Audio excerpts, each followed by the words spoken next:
Maintenant, on passe à la cinquième histoire. Bonjour la communauté DMG, merci de liker cette histoire et merci DMG pour ce que tu fais pour nous tous, hein. Et merci pour les histoires, le partage et voilà, que Dieu vous bénisse tous. J'ai une histoire qui m'a été racontée par ma grand-mère et elle m'avait raconté cette histoire lors d'un séjour que j'ai effectué chez mes parents, mes grands-parents maternels. Donc, quand j'étais arrivée, ma grand-mère m'avait dit: «Beh, tiens, on va aller faire un tour, je vais te faire visiter. On va aller voir, le cousin à ton grand-père et tu vas voir comment il se ressemble». Voilà, moi, j'étais curieuse, de rencontrer cet homme-là et donc on décide d'y aller, mais il fallait aller à pied. Donc, on a marché pendant un moment et puis, on arrive à un village. Et à l'entrée du village, moi je me sentais pas bien du tout. Je disais à ma grand-mère que je me sentais pas bien, que j'avais très, très froid et que j'avais peur. Et ma grand-mère me dit: «Beh, c'est normal, parce qu'il y a eu des drames dans ce village-là». Et donc en traversant le village, j'avais vraiment la chair de poule et puis tout le long du village, il y avait des maisons qui étaient fermées. Il y avait la plupart des maisons avaient des portes fermées. Donc arrivé en bout du village, le village pouvait faire au bas mot, hein, 1 kilomètre. Tellement il était grand, des 2 côtés, il y avait des maisons, mais bon, on a rencontré peut-être 2 ou 3 personnes, peut-être 3 ou 4 portes qui étaient ouvertes, mais tout le village, la plupart des portes étaient fermées. Donc on arrive au bout du village, et c'était quand on a marché, c'est comme si on était en apnée. Et ma grand-mère, je pose la question à ma grand-mère, mais je dis: «Mais c'est pas possible ce village-là, qu'est-ce qui s'est passé pour que les maisons soient délabrées, les portes fermées et tout?» Ma grand-mère me dit: «Beh, il y avait eu un drame qui s'était passé là, et vraiment, c'est vraiment un village, hanté et il faut traverser le village que la journée, la nuit, c'est pas possible, c'est pas recommandé». Et donc, quand on arrive à destination, ma grand-mère, elle me raconte quand même l'histoire. Elle me dit que dans ce village-là, il résidait un monsieur qui était très, très déjà, il était très grand et costaud. Et ce monsieur faisait peur à tout le monde parce que c'était quelqu'un qui était autoritaire. Il avait bon corps, mais il était autoritaire et il ne laissait rien passer. Et c'était quelqu'un qui faisait vraiment la chasse aux sorciers. Donc tout ce qui était les choses mystiques, il n'aimait pas. C'était quelqu'un qui était très très croyant. Il était catholique. Donc il était une personne qui vraiment, il fallait vraiment pas lui chercher des problèmes à ce monsieur. Et c'était un grand chasseur. Et il avait épousé 2 femmes, il avait eu plusieurs enfants et la plupart de ses enfants, il les avait envoyés en ville. Et il avait aussi des plantations de caféiers. Et donc c'était quelqu'un de riche.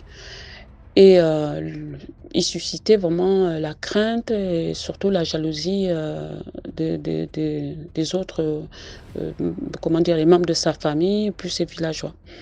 Donc, à chaque fois, il y avait des problèmes dans le village et on voulait que ce soit lui qui soit le chef du village, mais il ne voulait pas.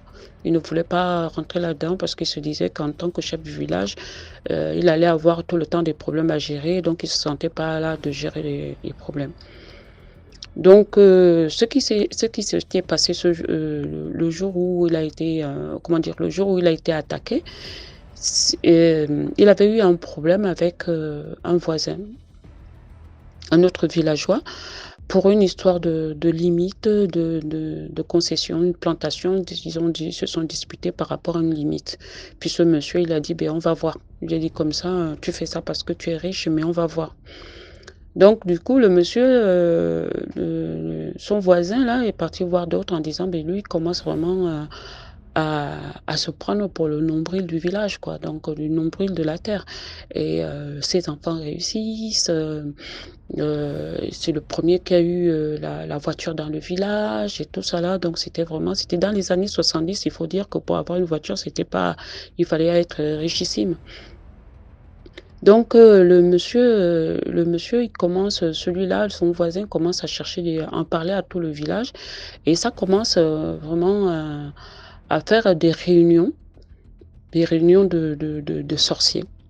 Donc la première attaque, ça se passe en brousse. Lui, comme il était aussi un grand chasseur, il part en brousse.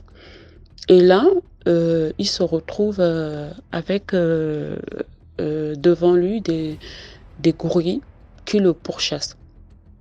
Donc en fait, ce qu'il ne savait pas, il avait même soupçonné, c'était que c'était ses voisins qui s'étaient transformés en gorilles.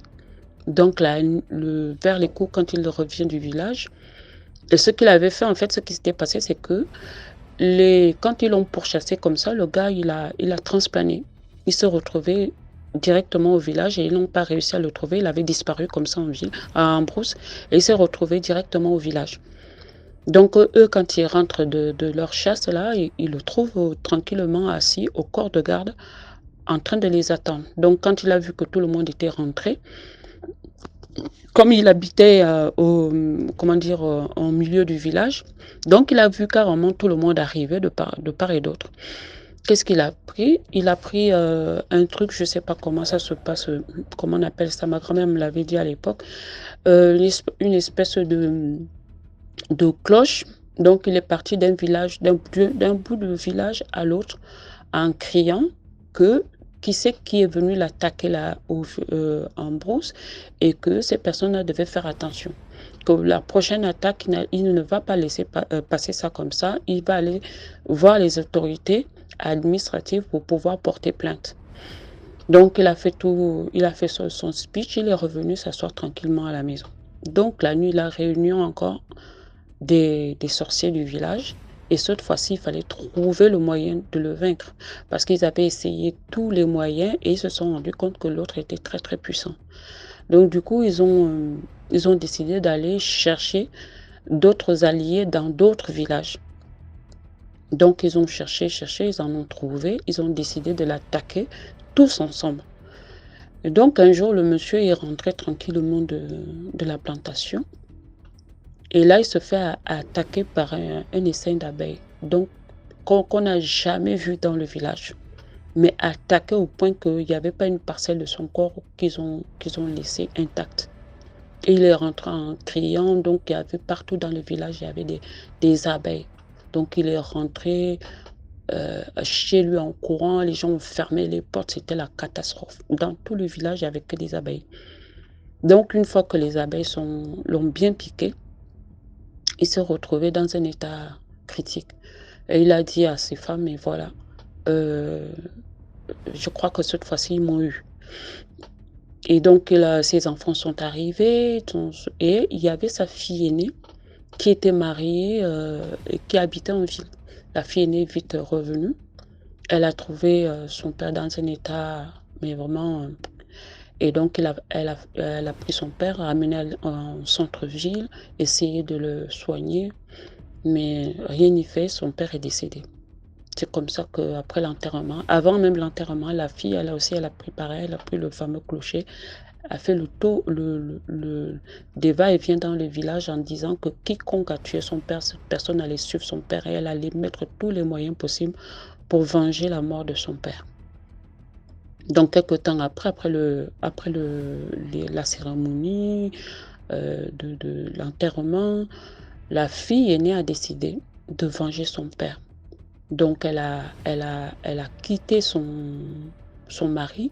Elle s'est rendue dans un autre village où habitait le plus grand féticheur de la contrée.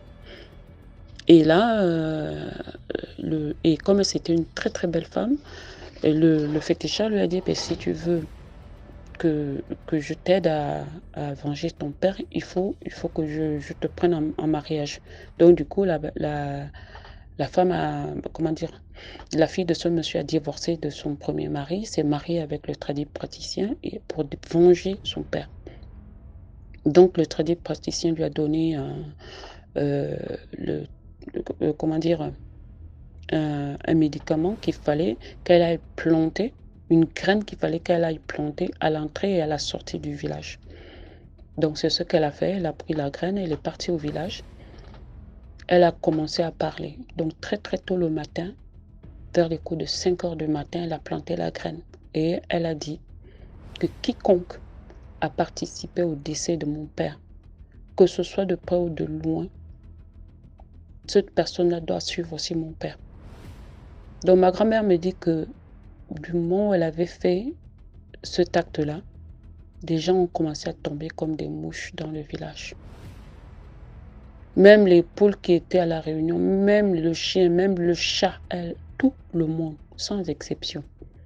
Donc les survivants étaient ceux qui n'étaient pas là, ceux qui n'avaient pas entendu, parce qu'elle a dit que même si la personne qui avait entendu seulement avait eu écho de la mort de son père, que cette personne tombe aussi.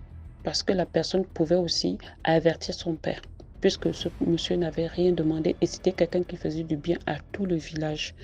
Donc si quelqu'un avait été complice ou avait entendu le complot concernant la mort de son père, cette personne devait aussi mourir. Donc ce qui s'est passé, c'est que 95% de la population du village est morte.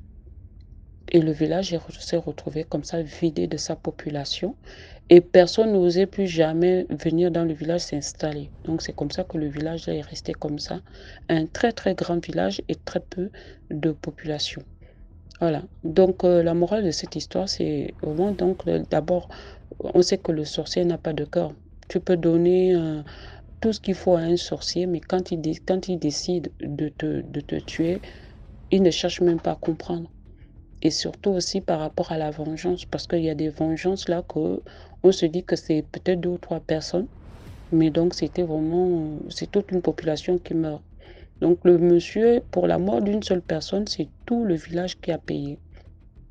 Voilà, donc faisons attention à nos actes et surtout soyons vraiment, vraiment, vraiment dans les, dans le, comment dire, dans la non-vengeance. Parce que venger une personne et on se retrouve avec plus de 77 ou 80 ou 200 personnes qui meurent juste à cause d'une seule personne. Je ne sais pas si ça rapporte beaucoup, mais moi, cette femme, je l'ai rencontrée parce que ma grand-mère voulait que je la rencontre, cette femme-là. Je voulais vraiment la voir. C'est une femme qui avait vraiment vendu son âme pour venger son père. Donc, elle s'est mariée à ce praticien, elle a vendu son utérus et elle est restée avec cet homme-là.